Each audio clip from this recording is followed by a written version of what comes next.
Without further ado, I'd like to introduce the first panel of today. We'll have a panel on public-private sector transition. And so if I can welcome first moderator to the stage, Pak Wisnu Rizky Wibisono. Very excited to have Pak Wisnu here today because not only is Pak Wisnu a CFA charter holder, he's one of the very first ESG certificate in investing holders here in Indonesia as well. And so for those who don't know, the ESG investing certificate is a program that's been run by the CFA Institute now for several years. And for those who want to brush up on your ESG investing skills, please go ahead and join. But Pak Wisnu is currently the project manager, investor practice at the Asia Investor Group on Climate Change. Sorry, that's a mouthful. And prior to this, he's had roles in as an environmental consultant, FX product manager, and immediately prior, he was the Sustainable Finance Engagement Manager at CDP. So without further ado, I'll hand over the stage for panel one. Thank you, Pak. Thank you, Pak Mark. So, saya akan balik menggunakan bahasa Indonesia. Jadi, selamat siang, salam sejahtera, Assalamualaikum warahmatullahi wabarakatuh untuk kita semua. Perkenalkan sekali lagi, nama saya Wisnu Rizky Wibisono. Saya yang akan menjadi moderator dari panel pertama kita ini yang memiliki tajuk kolaborasi sektor swasta dan publik untuk mencapai net zero. Namun sebelum saya memulai sesi ini, izinkan saya untuk sedikit memberikan konteks dari panel pertama kita kali ini. Jadi perubahan iklim, seperti kita sudah dengar tadi, itu merupakan salah satu isu yang menjadi perhatian dari berbagai negara di dunia. Dan tidak hanya bagi negara, tapi juga bagi pelaku usaha dan juga investor, yang mana aset mereka juga berpotensi terkena dampak dari perubahan iklim. Data dari Global Risk Report yang dari World Economic Forum menunjukkan bahwa risiko dari perubahan iklim itu merupakan salah satu risiko yang memiliki dampak yang sangat besar, baik di jangka pendek maupun di jangka panjang. Laporan terbaru dari IPCC menunjukkan bahwa kenaikan temperatur global di atas 1,5 derajat Celcius itu dapat memperparah dampak dari perubahan iklim. Untuk menahan laju kenaikan temperatur di 1,5 derajat, maka perlu pengurangan gas emisi rumah kaca, di mana emisi harus dikurangi setengahnya di tahun 2030 dan mencapai net zero di tahun 2050. Indonesia sendiri, tadi kita sudah mendengar, Indonesia telah memperkuat komitmennya untuk mengatasi perubahan iklim. Kita lihat melalui Enhanced NDC, Indonesia berkomitmen untuk mengurangi 31,8% emisi pada tahun 2030 dan juga 43,2% emisi dengan bantuan internasional. Selain itu, Indonesia juga berkomitmen untuk mencapai net zero di tahun 2060 atau lebih awal. Tadi juga telah disebutkan, sektor energi itu memiliki peran yang sangat penting dalam transisi ini, karena sektor energi itu merupakan salah satu sektor yang memiliki emisi paling tinggi, tidak hanya di Indonesia, tapi juga dalam tingkat global. Oleh sebab itu, untuk mencapai target ini diperlukan kolaborasi antara sektor swasta dan juga sektor publik. Dan juga diperlukan adanya rencana transisi dari masing-masing sektor dan juga masing-masing perusahaan. Untuk sesi kali ini, kita akan membahas beberapa poin. Yang pertama adalah peran dari perusahaan publik dan juga perusahaan swasta dalam mendukung target net zero. Kemudian juga tentang betapa pentingnya rencana transisi bagi suatu perusahaan dan juga peran dari energi terbarukan dalam transisi menuju net zero. Dan yang terakhir juga kita akan membahas sedikit tentang tantangan dari transisi menuju net zero. Baik, itu sedikit konteks untuk panel pertama kita hari ini. Izinkan saya untuk mengundang Bapak Evi Haryadi selaku Direktur Transmisi dan Perencanaan Sistem PLN. Pak Haryadi ini meraih gelar Teknik Elektro dari ITB dan kemudian dilanjutkan dengan gelar Master untuk Teknik Elektro dari Waseda University. Beliau diangkat sebagai Direktur Perencanaan Korporat pada tahun 2021, kemudian diangkat sebagai Direktur Transmisi dan Perencanaan Sistem pada tahun 2022. Beliau memulai karirnya di PLN pada tahun 1994 sebagai staf perencanaan perusahaan kantor induk di wilayah 11, dan Pak Haryadi juga telah memiliki berbagai jabatan penting di PLN. Di antaranya adalah General Manager Pusat Penelitian dan Pengembangan Ketenaga Listrikan, General Manager Unit Induk Pusat Pengaturan Beban, dan juga Kepala Satuan Pusat Keunggulan dari yang itu di tahun 2021. Baik, itu sekilas profil dari Bapak Haryadi. Mari kita sambut panelis kita berikutnya, yakni Bapak Danif Danusaputro, CEO dari PT Pertamina New and Renewable Energy. Kali lagi, izinkan saya untuk sedikit membacakan profil dari Pak Danif ya. Pak Danif itu diangkat menjadi Dirut dari PT Pertamina New and Renewable Energy di tahun 2021. Pernah tergabung di Bank Mandiri Group sebagai Country Manager Singapore Branch, dilanjutkan dengan mengemban amanah sebagai SVP Oil and Gas Commodities, Metal and Mining, dan juga Petrochemicals. Dan juga pernah menjadi Presiden Direktur dari Mandiri Sekuritas. Jabatan lain yang pernah diamanahkan kepada beliau adalah Country Director of Indonesia di Capital Advisory Partner, Capital Advisors Partnership Asia Private Limited, dan juga Director of Structure Finance and Financing Solution Group di Standard Chartered Bank. Pak Danif meraih gelar akuntansi dari Universitas Indonesia dan juga MBA dari Stern Business School, New York University. Dan yang terakhir, mari kita sambut panelis ketiga kita, Bapak Eka Himawan, selaku CEO dan juga co-founder dari Surya Daya Indonesia. Sekali lagi saya akan membacakan ya profil dari Bapak Eka Himawan. Jadi Pak Eka meraih gelar sarjana dari Teknik Elektro Purdue University. Beliau merupakan co-founder dari Bilna yang kemudian merger dengan Moxie yang menjadi Orami, sebuah e-commerce untuk wanita. Beliau pernah bekerja di Barclays Capital dengan klien-klien ternama seperti PLN, Pertamina, dan juga IPP seperti Cikarang, Listrindo, Star Energy, dan juga perusahaan pertambangan. Sebelumnya beliau pernah bekerja di Independence Capital Asset Partner yang memiliki fokus terhadap industri solar dan juga energi terbarukan. Jadi itu ketiga panelis kita di hari ini, dan selamat datang untuk panelis di hari ini. Jadi di sesi ini kita akan membahas tentang kolaborasi antara sektor publik dan juga sektor swasta untuk mencapai net zero. Jadi pada sesi panel hari ini itu akan ada 3 sesi ya. Jadi itu akan diawali pertama-tama dengan pemaparan singkat dari masing-masing panelis tentang perusahaannya, khususnya bagaimana hubungannya dengan rencana net zero mereka.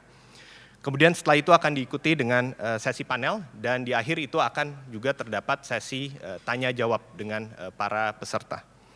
Baik, dengan ini untuk ini akan saya mulai dulu untuk sesi presentasi pertama. Saya ingin undang dari Bapak Danif Danusaputro terlebih dahulu untuk memberikan pemaparan tentang Pertamina New and Renewable Energy dan juga rencananya dalam mendukung net zero. Oke, terima kasih Mas Wiwi.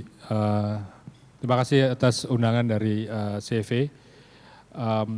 Maybe I'll explain in English. To respect anyone that doesn't speak Bahasa. Yeah, Pertamina New Renewable Energy is basically one of the core business of Pertamina. Pertamina mungkin for most of us known as a national oil and gas company. Like any other national oil and gas company, we need to transitions. We need to transform our business because hydrocarbon will eventually become diminished in terms of the demand. Even though currently still in Indonesia we still need a lot of energy from fossil, but we need to prepare ourselves for the inevitable, meaning that basically our core business, the way we knew it before, it will be, it will come to an end. So that's why Pertamina set up into 6 core businesses, Bapak Ibu. A lot of it is still related to oil and gas, which is coming from upstream, hulu, and then we have the refining, petrochemicals with the midstream part, and then we have the downstream, which is pretty much doing the trading, the distributions, the petrol stations, selling to a lot of it to industry, to customer for transportation, mobilities. Shipping is pretty much to mobilize and transport the import and export of the crude oil, and also we have PGN, the gas business, predominantly on gas distribution and gas trading. Now, and then the last one is basically the Pertamina New and Renewable Energy. This is the business for the future of Pertamina. We are the energy company that in the future we will provide energy with source coming from renewable or low emissions sources. Jadi we have a business from gas to power because gas is our energy transitions, but predominantly for generations, we obviously to support the PLN is, we would like to be able to produce energy to the grid or captive usage coming from renewable sources such as solar. We have geothermal because that's related to our upstream skill and expertise. We also like to support, if possible, on hydro, wind, or tidal. But most important or the most exciting part of new business that we want to create is related to new energy, particularly related to mobilities, transportations, right? Because this is the main source of our customers, also one of the main source of emissions, carbon emissions, on transportations, which include not only the motorcycle, the cars, but also the maritime aviations, right? And also the heavy industries, right? We still rely on fossil fuel. This is where the potential new energies such as hydrogen, ammonia, and also biofuel, right? This is our core new energy that we would like to develop. And then the other one that we plan to involve and create new business is basically related to carbon, right? Carbon absorption, whether or not related to carbon sequestrations, CCS, CCUS, to help our hulu business, but also on land-based yang tadi Pak Wamen, KLHK all explained it, because Indonesia is one of the few country that have a lot of land use or tropical forests that can be monetized. And the other part that we are heavily involved along with PLN here is actually on battery, EV, right? We have a subsidiary called IBC, which pretty much try to capture the whole value chains of battery for EV use. So those are pretty much about Pertamina New Renewable Energy. We are one of the core business of Pertamina, but not related to oil and gas. Ya, terima kasih banyak Bapak Danif.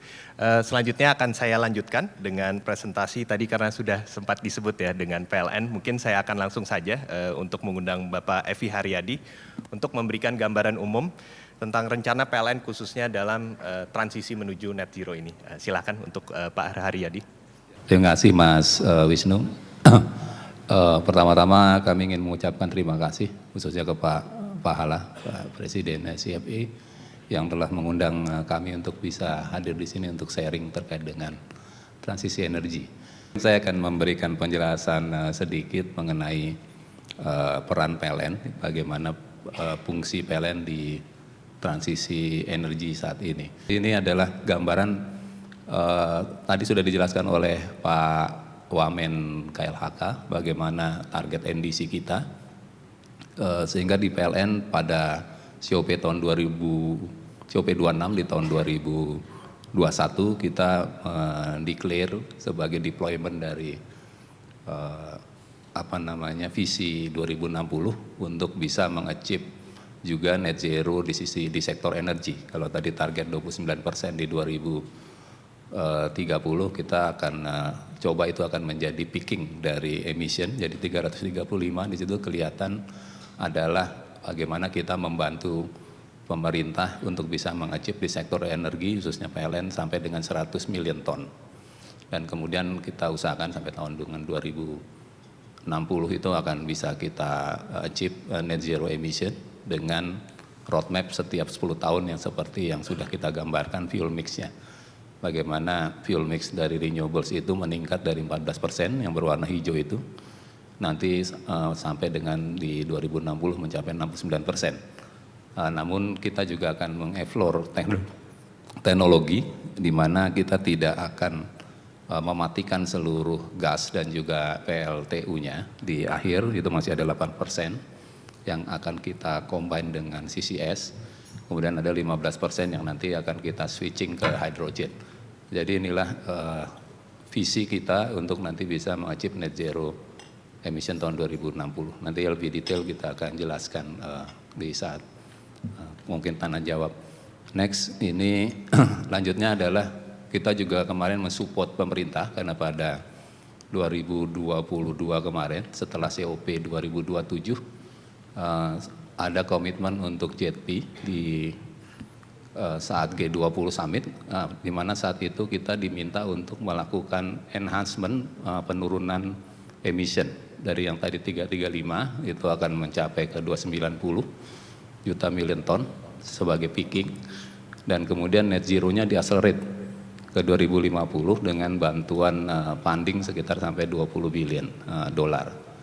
Di mana renewable-nya juga diminta untuk meningkat dari 25% menjadi 34%. Ini adalah gambaran beberapa meeting dan juga beberapa publishing ketika kita melaunching sekretariat pada tanggal 16-17 Februari. Yang salah satu targetnya nantinya kita harus mempublish di 16 Agustus, 6 bulan setelah launching ini, CIPP. Comprehensive Investment Plan. Nah, saat ini sudah dibentuk ada 4 working group, di mana ada 4 working group ini masing-masing dipimpin oleh institusi. Seperti untuk Financial Working Group ada ADB di situ, kemudian Technical Working Group ada IE, kemudian ada Policy Working Group dan juga Just Transition, yang masing-masing ada timnya. Nah, kami menjadi bagian dari ini khususnya di sisi technical antara Technical Working Group dan juga Financial Working Group, karena kami harus membalancing antara aspek teknis dan juga aspek finansial untuk memastikan bahwa transisi energi ini masih membuat financial sustainability PLN tetap terjaga, dan ada USAID yang membantu kami untuk melaksanakan ini. Mungkin itu dulu informasi dari kami. Terima kasih. Baik, terima kasih banyak Pak Haradi untuk penjelasannya. Dan terakhir kita juga akan mendengar penjelasan dari Bapak Eka Himawan terkait Surya Daya Indonesia. Terima kasih. Surya itu perusahaan di bidang solar panel. Kita punya tagline adalah One Stop Solution. Intinya kenapa kita di sini adalah kita untuk push the country and the government towards the net zero. Kita merasa kita harus ada ambil andil untuk gimana caranya kita bikin PLN lebih nyaman gitu ya untuk ke arah net zero. Karena memang untuk kita bisa dapat net zero ini pasti perlu banyak renewable energy penetration, dan of course renewable energy kan sifatnya intermittent dan juga tidak bisa diprediksi lah gitu. Karena itu kita salah satu alasannya kenapa kita fokus di bidang commercial and industrial solar, jadi hanya untuk pabrik sama shopping malls and things like that gitu, biar kita bisa push renewable energy. Cuman yang kecil-kecil dulu aja biar PLN sama the grid doesn't feel too much shock lah, karena memang kalau misalnya terlalu banyak at one point in time pasti akan ada shock yang terlalu berat. Makanya ini rute yang kita pilih gitu. So basically kita punya solusi adalah untuk kita lagi mikir caranya nih, gimana caranya kita membuat lebih banyak orang aware dan pengen pakai solar panel gitu kan. Kita semua tahu bahwa carbon removal is important, cuman banyak yang bingung caranya seperti apa kan. Kalau salah di B2B segment, kalau misalnya kita punya pabrik, kita punya shopping mall, kalau misalnya kita mau emission reduction selain energy efficiency, ya hanya bisa taruh solar panel. Nggak mungkin kita bisa taruh geothermal di bawah tanah, atau kita nggak mungkin bisa taruh wind tower di atas shopping mall juga gitu kan. Makanya kenapa kita taruh, kita mengerucut ke solar energy. Dan solar energy pun juga sebenarnya kan paling utamanya adalah kendalanya adalah investment yang di depan yang cukup mahal. Biarpun sebenarnya as an investment vehicle is quite interesting. Balik modal bisa sekitar 7 tahun, tapi barangnya bisa bertahan sekitar 25 tahun lebih. Cuman paling utama selalu financingnya. Untuk keluar barang di depan yang balik modal 7 tahun itu sangat challenging untuk banyak businesses. Banyak yang dari mereka merasa saya taruh mesin 2 tahun, 3 tahun juga balik modal gitu kan. Ngapain saya taruh barang yang 7 tahun balik modalnya. Makanya kenapa kita buat skemanya adalah no upfront cost, basically cuman discount to the rate, and most importantly kita do the operation and maintenance over the lifetime biar mereka juga merasa nyaman. Dan again, why we are doing this way is biar kita bisa punya banyak klien yang bisa spread the word and spread the gospel kayak istilahnya lah ya. So ini ada sebagian dari customer kita, jadi udah ada customer seperti Arwana Ceramic, Platinum Ceramic, Bunga Sari, Cemco which is part of Honda, ada Cleo, ada Avian, ada Kimberly Clark, ada Heinz, DHL, ada Unicam juga, Traveloka, Tokopedia, these are some of our clients yang sudah pasang sama kita. Most of them akhir-akhirnya because of financial consideration, of course financial calculation, akhirnya they go with the zero investment upfront, basically that's a scheme. And of course they get savings along the way. So kita punya project udah ada sekitar 115 in operation all across. Again they are all small in ini, jadi nggak akan terlalu banyak impact terhadap PLN.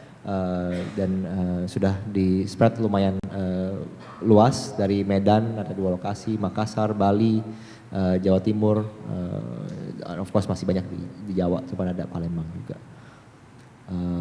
Ini ada sebagian dari lokasi-lokasi kita, ada di Medan, Agung Podomoro, ada Tambora Square di Bali kalau pernah ke Canggu, itu dipasang sama kita, Plaza Indonesia yang dekat sini, ada Unicharm, ada Honda, ada juga Arwana Ceramic, Platinum Ceramic, Cleo, Avian, Heinz, ini semua customer kita. Untuk melakukan ini semua of course we need a lot of investments karena the capital is balik modal cukup panjang, and I think we are fortunate enough untuk disupport oleh Saratoga, Mitsui, East Venture, Schneider dan kawan-kawan dalam journey kita ini. I think we are doing our best to ini, and moga-moga bisa spread the gospel, and we've received some awards for that as well. Terima kasih banyak Pak Eka, menarik sekali tadi presentasinya. Jadi kita sudah mendengar pemaparan dari masing-masing panelis tentang kegiatan usahanya, juga langkah mereka dalam menuju net zero. Cuman ketika kita masuk ke sesi panel kali ini, saya akan bertanya lebih lanjut ya terkait transisi khususnya. Karena ini bahasa yang sangat menarik. Jadi pertanyaan pertama itu untuk PLN ya Pak, untuk Pak Haryadi. Jadi sebagai perusahaan utility, PLN itu memiliki peran yang sangat penting dalam transisi Indonesia menuju net zero. Saat ini PLN telah memiliki roadmap dan juga memiliki RPTL hijau yang mendukung target Indonesia untuk menuju net zero di tahun 2060 atau lebih awal. Nah, terkait dengan hal ini tadi sudah sedikit dijelaskan, tapi menurut Bapak mungkin bisa dijelaskan lebih lanjut Pak mengenai bagaimana rencana transisi dari PLN, fokus utamanya di mana, dan ini menurut perspektif Bapak mengapa sebuah rencana transisi itu penting bagi perusahaan? Mengapa perusahaan itu perlu memiliki rencana transisi? Apakah entah dari sisi financing atau ini lebih mempermudah untuk komunikasi? Jadi mungkin itu pertanyaan pertama untuk Pak Haryadi. Terima kasih. Terima kasih Mas Wisnu. Yang pertama mungkin kenapa PLN melakukan transisi energi ya. Yang seperti saya sampaikan tadi, PLN adalah operator dari sistem kelistrikan di Indonesia, dan sebagai salah satu fokus untuk di sektor energi, maka kita adalah menjadi ujung tombak untuk menjalankan apa yang sudah dijanjikan oleh pemerintah kepada dunia dalam rangka Paris Agreement. Untuk itulah maka kita membuat deployment tadi yang roadmap-nya. Nah, untuk deployment roadmap tersebut itu kita tentunya perlu melakukan beberapa langkah-langkah yang karena di deployment itu nanti akan melibatkan juga konsekuensi, ada investment dan sebagainya, yang tentunya ada masalah pendanaan dan sebagainya, di mana dunia saat ini juga sudah mulai menutup yang dinamakan pendanaan untuk coal dan sebagainya, maka mau tidak mau semua perusahaan termasuk PLN itu harus concern terhadap ini. Bahkan kita saat ini juga sudah meningkatkan usaha untuk perbaikan skor ESG. ESG score kita, karena ini juga terkait nanti dengan financing. Nah, terlepas dari urusan financing dan sebagainya, untuk mencapai net zero emission tahun 2060 itu ini sudah ada gambaran di sini. Kita membuat dua step. Yang pertama adalah short term. Short term ini adalah bagaimana kita membantu pemerintah untuk mencapai NDC 2030 tadi. Yang 29% yang kemudian di-enhance menjadi 31,89%. Itu unconditionally, artinya tanpa bantuan orang lain. Dan untuk bantuan seperti JETP tadi kita harus mencapai sampai 43%.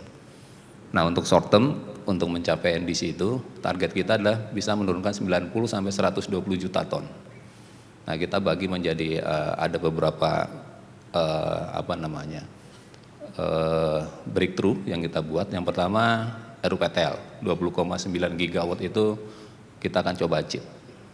Bagaimana kita melakukan additional renewable capacity dan juga desalination di situ. Yang kita harapkan 60 sampai 65 juta ton kita bisa dapat. Kemudian biomass co-firing juga kita kembangkan. Energi efisiensi yang kita harapkan turun sampai 1,25%. Kemudian kita perbaiki clean coal teknologinya dan gas expansionnya juga untuk menurunkan emisi dan natural retirement di periode 2030. Nah, saat ini untuk short term ini sudah bisa kita achieve separuh, Pak, sampai 50%. Khususnya di energi efisiensi dan juga clean coal technology itu kita sudah bisa cukup achieve hampir seluruh target. Kemudian nanti di step 2 beyond 2030 kita akan lebih agresif lagi untuk bisa menambah renewable capacity. Kemudian juga teknologi kita harapkan di situ sudah lebih ekonomik, hydrogen, kemudian carbon capture dan adanya coal retirement tambahan. Karena coal retirement yang kita rencanakan karena ini unconditionally adalah natural. Natural retirement itu artinya selama ini kita punya kontrak dengan IPP misalkan umurnya 30 tahun. Setelah 30 tahun itulah baru kita retirement. Nah, itu sudah ada schedule-nya. Kemudian yang terakhir karena di tahun 2035 nanti seluruh resources renewable kita kemungkinan sudah diutilize. Maka kita juga harus memikirkan bagaimana memanfaatkan teknologi baru. Yang kita perkirakan di sini juga salah satunya misalkan nuklir untuk mulai dipikirkan. Nah, inilah rencana yang mungkin kita akan lakukan untuk mengachieve net zero emission 2060. Itu mungkin gambaran. Terima kasih banyak Pak Haryadi, sangat menarik tadi di highlight, saya meng-highlight bahwa target di 2030 itu sudah di-achieve 50%, padahal sekarang kita masih di 2023. Jadi itu merupakan progres yang sangat baik. Dan kemudian saya juga akan lanjut sekarang ke Pak Danif. Jadi pertanyaan untuk Pak Danif sebenarnya mirip. Jadi Pertamina New and Renewable Energy memiliki visi untuk menjadi green energy champion dari Indonesia. Mungkin bisa juga dijelaskan sedikit tentang bagaimana rencana Pertamina NRI dalam mendukung visi ini. Dan juga tadi pertanyaan keduanya, mengapa sebuah rencana transisi atau mungkin juga dalam konteks mengapa bertransisi itu penting bagi perusahaan-perusahaan di Indonesia. Mungkin kira-kira seperti itu pertanyaan. Ya, terima kasih. Pada intinya mengapa kita perlu melakukan energy transisi dan juga melakukan business transformation ya. Pertamina sebagai national oil and gas company, kita obviously mensupport pemerintah dalam melakukan pembangunan ya. Jadi kita kan negara berkembang, jadi kita sebagai developing country kita masih perlu banyak energi. Dan untuk itu core business kita hidrokarbon kita tetap harus meningkatkan produksi energi kita di oil and gas untuk bisa mensupport growth of GDP growth dari Indonesia. Akan tetapi kita juga sudah berkomitmen mendukung NDC pemerintah, mendukung kita berkomitmen untuk mencapai net zero emissions no later than 2060. Bagaimana kita pada saat yang bersama kan tetap meningkatkan hydrocarbon output untuk mendorong GDP growth kita harus melandaikan emisinya Pak, gitu ya. Jadi melandaikan emisinya dan kalau bisa menurunkan, while kita tetap increase our oil and gas production. Jadi banyak hal yang tadi kita akan lakukan, bagaimana kita bisa reduce carbon emission from our existing business. Jadi pada intinya pilar yang dimana how we decarbonize our existing business.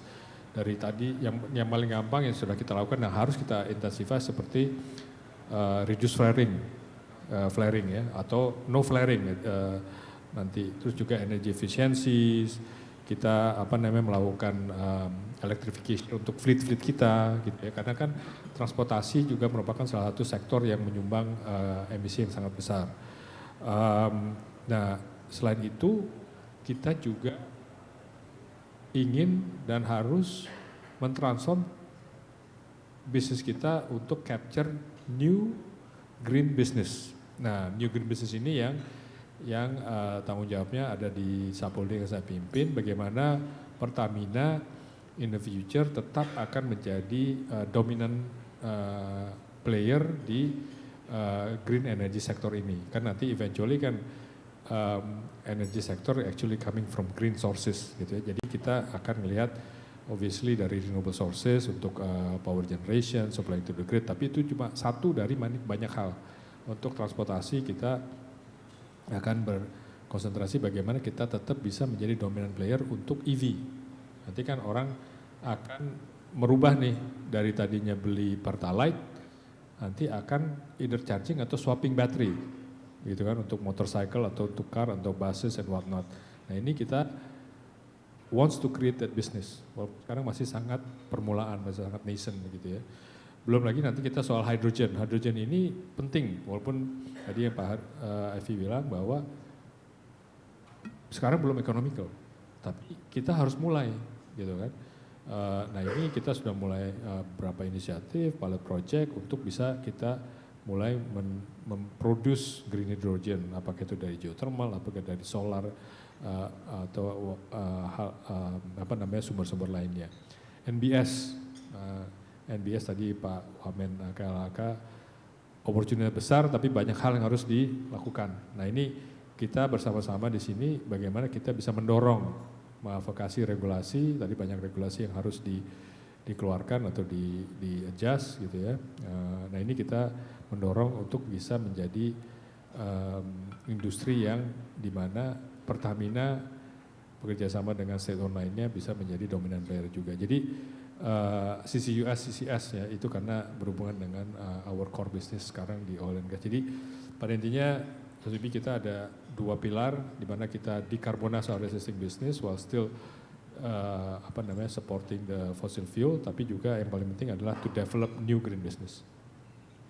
Ya, terima kasih banyak Pak Danif. Menarik sekali tadi saya garis bawahi bahwa at one point itu juga decarbonizing business untuk mendukung NDC Indonesia, dan di sisi lain adalah untuk menangkap new opportunities. Tadi menarik tentang EV, juga new technology diantaranya adalah green hydrogen, NBS, dan ini tentu saja seperti contohnya hydrogen itu juga mulai sudah banyak ya Pak dilirik oleh negara-negara lain, terutama Jepang kalau saya lihat mereka juga cukup gencar dalam penggunaan new teknologi ini. Baik, sekarang saya akan beralih ke Pak Eka. Jadi Pak Eka, tadi saya lihat Surya Daya ini memiliki peran sebagai enabler dari net zero transition di Indonesia, di mana tadi dijelaskan bahwa saat ini telah memiliki 115 operational project di Indonesia.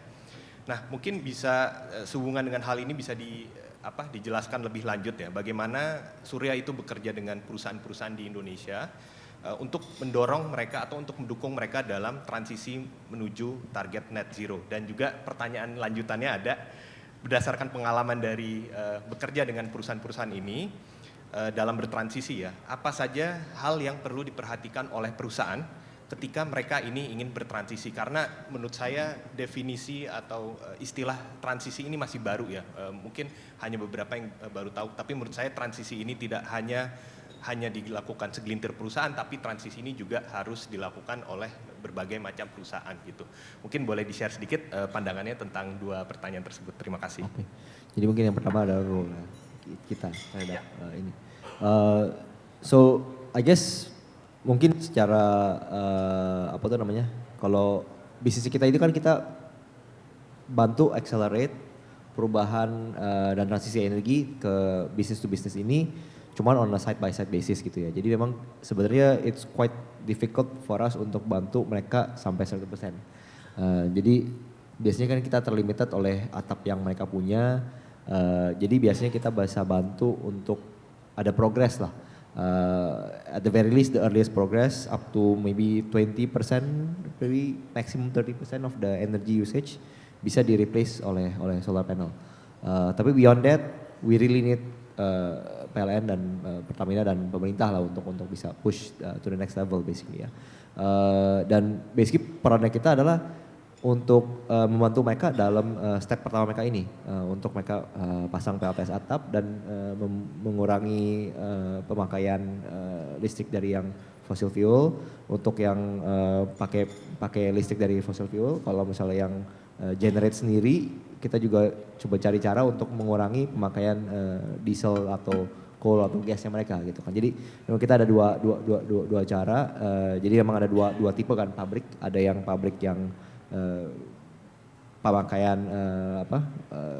pemakaian listriknya dia buat sendiri, jadi coal atau gas atau diesel itu on site. Ada juga yang dari PLN listriknya atau misalnya dari Cikang Nisindo dan kawan-kawan gitu ya. Nah, basically kita cuma bisa bantuin untuk yang tahap pertama. Biasanya untuk yang tahap kedua itu, unfortunately sekarang satu-satunya cara untuk mereka lakukan itu adalah dari carbon credit atau renewable energy certificates. Itu juga kita ada sedikit peran untuk kita bantu jembatani. Jadi sebenarnya apa yang terjadi adalah PLN punya banyak renewable energy certificates yang available, REC yang available. Cuman mungkin mereka nggak punya akses directly terhadap customer ini gitu kan. Nah ini kita bantu buka akses terhadap customer ini kepada PLN dan akhirnya bantuin PLN untuk create more revenue di situ. At the same time customer kita ini juga bisa mencapai RE100 karena mereka mungkin sedikit taking a step back ya untuk kita punya customer siapa-siapa aja kira-kira. Tadi ada menurut saya ada 3 bucket gitu kan. Bucket pertama adalah perusahaan-perusahaan multinational yang memang sudah diminta oleh dia punya headquarter bahwa dia harus 100% renewable by 2030, 2040. Jadi 2060 untuk mereka terlalu amat gitu kan. Untuk mereka bisa achieve itu mau nggak mau mereka harus taruh renewable energy di lokasi mereka sendiri. Dan on top of it mereka juga beli dan dengan pemikiran bahwa dengan cara beli ini ya mereka bisa bantu incentivize dari sektor-sektor lain lah gitu kan. Itu yang skop pertama. Yang skop kedua ada lagi perusahaan-perusahaan Indonesia yang mungkin mau ekspor ke luar negeri. Misalnya ada perusahaan tekstil pengen ekspor ke Nike, Adidas dan mereka ini butuh orderan ini. Ya, yang lebih penting lagi sektor electric vehicle. Gimana caranya kita jualan electric vehicle tapi kalau salah listriknya dari batu bara gitu kan. Itu bakal dapat banyak backlash gitu. Jadi basically I think that's the second segment. Semua yang export oriented dan ada consumer end goalnya mereka juga butuh renewable energy atau apa tuh namanya path towards energy transition inilah kan. Mereka butuh lebih cepat gitu kan. Yang ketiga adalah perusahaan-perusahaan lokal, so a lot of perusahaan-perusahaan Indonesia udah yang listed, especially mereka harus ada ESG reportingnya di dalam mereka punya ini dan juga mungkin ada yang mereka yang lebih melek dan mereka mau untuk take their own initiative untuk doing their own carbon trading carbon accounting and trying to make sure bahwa mereka bisa achieve itu sebelum before their target date basically. And again our role is to help them to do the first step, maybe help them if they want to buy REC.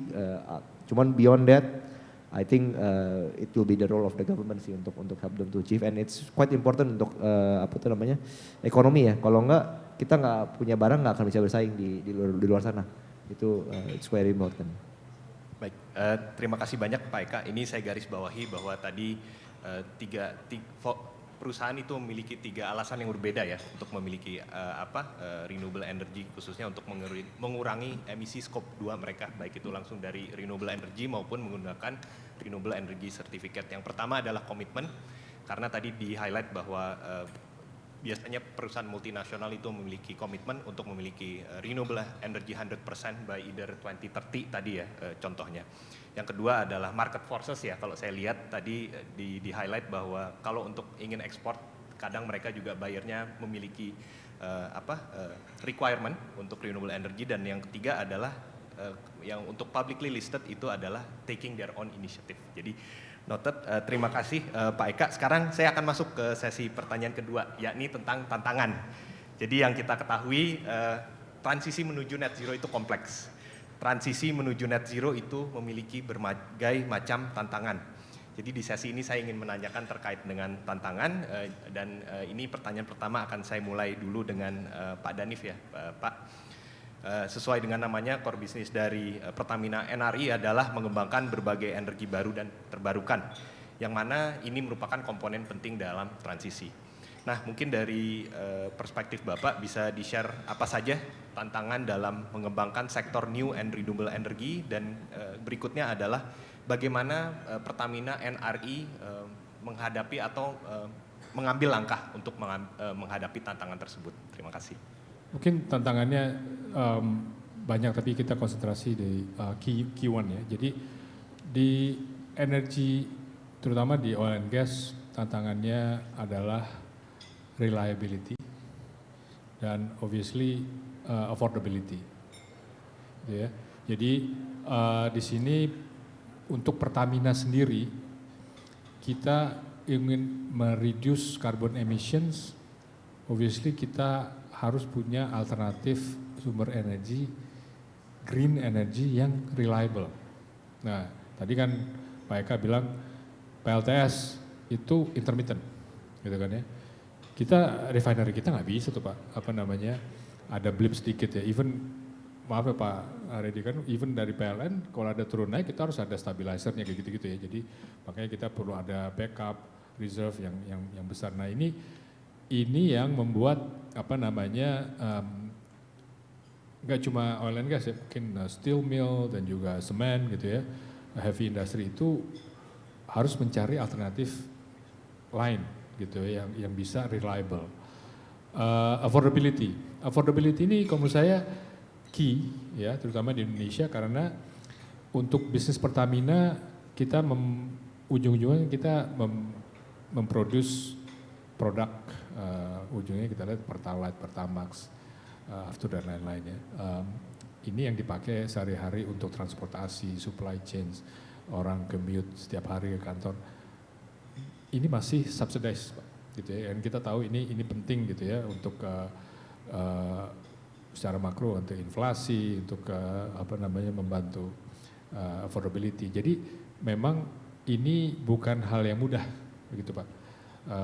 Atau maksudnya ya udah naikin aja harganya, kan nggak bisa seperti itu gitu kan, suka kompleks. Jadi ya kita memang harus mencari jalan keluarnya gitu ya. Jadi kita mungkin mulai, yang paling gampang kita mulai dari services yang tadi yang mengenai reliability, we don't go to core proses gitu. Jadi ke ke housing, misalnya gudang-gudang atau hal yang tidak perlu memerlukan reliability tinggi. Tapi obviously kita berharap dengan adanya teknologi nih. Nah teknologi ini kita berharap apakah nanti ujung-ujungnya sih ke affordability juga ya, kayak misalnya solar itu bisa 24 jam karena ada baterai. Tapi kan baterai expensive gitu kan ya. Kita bisa taruh, assuming ada availability land gitu ya Pak, kita bisa 24 jam nih gitu seharusnya ya dengan baterai, tapi at the end is mahal gitu kan. Nah ini makanya teknologi is very important gitu, makanya kita juga akan punya energy fund yang kita akan invest nih di teknologi-teknologi yang mungkin akan eventually in the future itu bisa dipakai untuk keperluan Pertamina dan ujung-ujungnya adalah menurunkan cost of energi ini.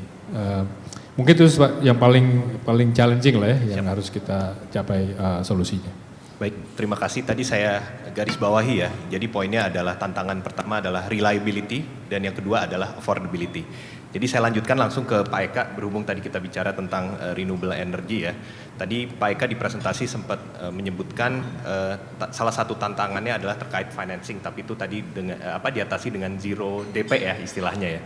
Nah, tapi selain itu kira-kira apa saja tantangan di saat ini dan juga sampai 5 sampai 10 tahun ke depan, khususnya kalau dalam konteks surya adalah dalam adopsi solar panel, terutama untuk perusahaan dan juga mungkin ke depannya sektor retail ya. Jadi tantangannya apa saja dan juga bagaimana untuk menghadapi tantangan tersebut. I guess kita udah di sini udah sekitar 5 tahun dan sebenarnya I'm very excited to see that now that zero is becoming a topic that we are even talking on the stage about lah ya. Because there wasn't the case in 2018. So I think I just wanted to highlight mungkin yang pertama menurut saya tantangan-tantangannya pasti berubah. Kalau dari saya berdiri menurut saya paling utama itu tantangannya adalah kemauan orang dan kepedulian orang terhadap lingkungan itu mungkin yang pertama yang kita trying to solve gitu. Kalau misalnya nggak ada kemauan publik nanti pasti government juga nggak akan mau ngasih gitu kan. Jadi itu yang challenge pertama yang menurut saya itu yang kita try to overcome lah. Basically. Jadi itu yang waktu 2018 kita ketok-ketok pintu, kita bilang, Pak mau nggak saya invest di solar panel Bapak, pabriknya Bapak nggak usah keluarin biaya, Bapak cuma dapat bayar saya listrik lebih murah daripada PLN. Padahal harga PLN kan udah disubsidi kan. Waktu itu orang nggak peduli, nggak mau, saya nggak peduli, saya nggak peduli amat lingkungan, saya mendingan lebih ada reliability sama saya punya affordability. Jadi there is no green premium being attached to something yang yang menurut saya yang lebih baik untuk lingkungan gitu kan. Jadi menurut saya mungkin gimana caranya kita bisa bikin perusahaan-perusahaan dan publik itu mau attach some sort of green premium, itu menurut saya cukup penting karena emang saat ini jujurnya memang masih di tahap everybody wants to do it, cuman ya everybody is doing it just because they will save some money gitu kan. Cuman eventually kalau misalnya kita benar-benar mau meaningfully change this, kayaknya public perception itu bahwa green itu sebenarnya ada premiumnya, itu menurut saya perlu ada gitu. Kalau nggak jadi makanya challenge kita balik lagi adalah kemauan publik itu. Yang kedua, kalau menurut saya yang lebih ke recent development ya, I think lebih ke arah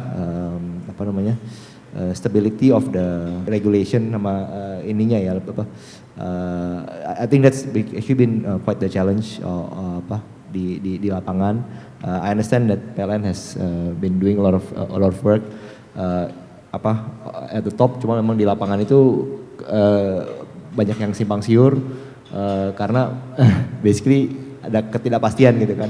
Regulasinya bilangnya begini tapi di lapangan kerjanya begitu gitu kan. Cuman memang kita understand lah, PLN kan very big organization, jadi kita bantuin coba bicara dengan PLN di top level, tapi kita juga ngopi dan ngerokok bareng gitu sama tim-tim yang di lapangan untuk bantu sampaikan gitu kan.